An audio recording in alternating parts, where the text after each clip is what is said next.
Assalamualaikum warahmatullahi wabarakatuh. Perkenalkan, nama saya Aditya Raffiansyah Putra. Saya dari 11 MIPA 4.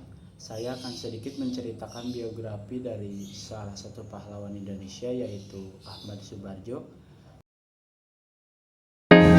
Ahmad Subarjo atau Raden Ahmad Subarjo Djodjodias Soerjo lahir pada tanggal 23 Maret 1896 di Teluk Jambe, Karawang, Jawa Barat.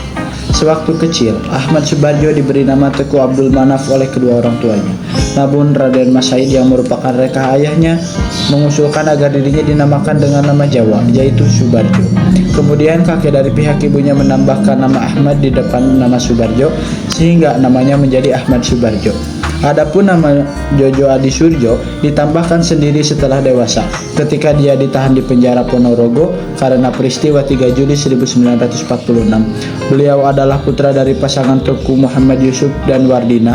Sang ibu adalah putri dari camat Teluk Agung Cirebon, keturunan Jawa Bugis yang berasal dari Jawa Tengah.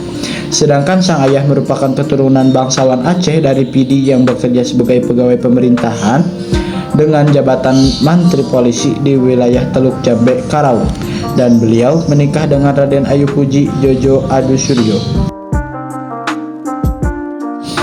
Ahmad Subarjo bersekolah di Burger School atau HBC Jakarta yang sekarang setara dengan sekolah menengah atas pada tahun 1917. Kemudian melanjutkan pendidikannya di Universitas Leiden Belanda dan memperoleh ijazah Master in the Bachelor yang saat ini setara dengan sarjana hukum di bidang undang-undang pada tahun 1933. Sejak masih menjadi mahasiswa, Ahmad Subarjo sudah aktif mengikuti organisasi perjuangan kemerdekaan Indonesia seperti Jongjapa dan Persatuan Mahasiswa Indonesia di Belanda. Pada Februari 1927, beliau menjadi wakil Indonesia pada persidangan antar bangsa 3 menentang imperialisme dan penindasan penjajah. Yang pertama di Brussels dan Jerman bersama Muhammad Hatta dan para ahli gerakan-gerakan. Perjuangan Ahmad Subarjo untuk kemerdekaan Indonesia. Agustus 1945, tepatnya pukul 8 pagi, Subarjo menerima laporan dari sekretarisnya Mbah Sudiro bahwa golongan muda termasuk Sukarni, Khairul Saleh, Wikana, serta beberapa tokoh lain menculik Soekarno dan Hatta untuk diasingkan di Rengas Dengklok. Penculikan ini dilakukan agar Soekarno dan Hatta tidak terpengaruh oleh Jepang di sana. Golongan muda berusaha meyakinkan terkait menyerahnya Jepang terhadap sekutu. Ahmad Subarjo setuju untuk memproklamasikan kemerdekaan Indonesia di Jakarta. Beliau pun diantar ke Rengas Dengklok untuk meyakinkan para golongan muda untuk tidak terburu-buru dalam memproklamasikan kemerdekaan Indonesia. Bahkan, ia juga memberikan jaminan taruhan nyawa bahwa proklamasi kemerdekaan Indonesia akan dikumandangkan pada 17 Agustus 1945 pukul 10. Dengan jaminan tersebut, Komandan Kompi Peta Rengas Dengklok Kukando Subeno akhirnya melepaskan Soekarno dan Hatta. Setelah kembali ke Jakarta, Soekarno, Hatta, Ahmad Subarjo, Dr. Bontaran Matmatmojo, Sayuti Melik, Iwa Kusuma Sumantri, beserta rombongan dari Rengas Dengklok berkumpul di rumah Laksamana Maeda. Pada pertemuan ini, Ahmad Subarjo bersama Soekarno dan Hatta merundingkan dan menyusun naskah proklamasi. Selain itu, dari pertemuan meja bundar ini diputuskan juga bahwa proklamasi kemerdekaan akan tetap dilaksanakan tanpa persetujuan Angkatan Darat Jepang. Kira-kira pukul 6 pagi di tanggal 17 Agustus, 2 utusan Soekarno datang menjemput Soekarno dan Hatta, dan sesuai yang telah dijanjikan, mereka mengumandangkan proklamasi kemerdekaan bangsa Indonesia 17 Agustus 1945. Namun pada hari upacara proklamasi, Ahmad Subarjo memutuskan untuk tidak hadir.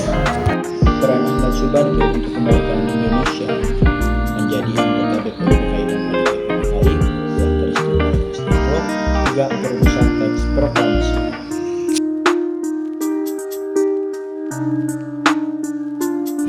Karir Ahmad Subarjo setelah kemerdekaan. 1 hari setelah proklamasi kemerdekaan, tepatnya tanggal 18 Agustus 1945, Subarjo dilantik menjadi Menteri Luar Negeri RI. Pertama untuk mengisi kabinet presidensial yang dipimpin oleh Soekarno sebagai presiden dan Muhammad Hatta selaku wakil presiden. Namun jabatan beliau sebagai Menteri Luar Negeri Republik Indonesia hanya berlangsung hingga 14 November 1945. Tugasnya kemudian dilanjutkan oleh Sultan Syahrir yang merupakan Perdana Menteri pertama Republik Indonesia. Subarjo kembali menjabat menjadi Menteri Luar Negeri Republik Indonesia pada periode 1951 sampai 1952. Kemudian antara tahun 1957 sampai 1961, Subarjo menjadi Duta Besar Republik Indonesia di dalam bidang pendidikan. Subarjo adalah seorang profesor dalam bidang sejarah perlembagaan dan diplomasi Republik Indonesia di Fakultas Kesusastraan Universitas Indonesia. Wafatnya Ahmad Subarjo dan diangkat sebagai pahlawan nasional.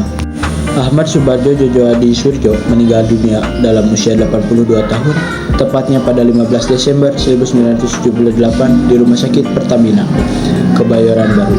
Penyebab kematiannya yakni flu yang kemudian menimbulkan komplikasi. Beliau dimakamkan di Cipayung, Bogor. Pemerintah kemudian mengangkat almarhum Ahmad Subarjo sebagai salah satu pahlawan nasional Indonesia pada tahun 2009.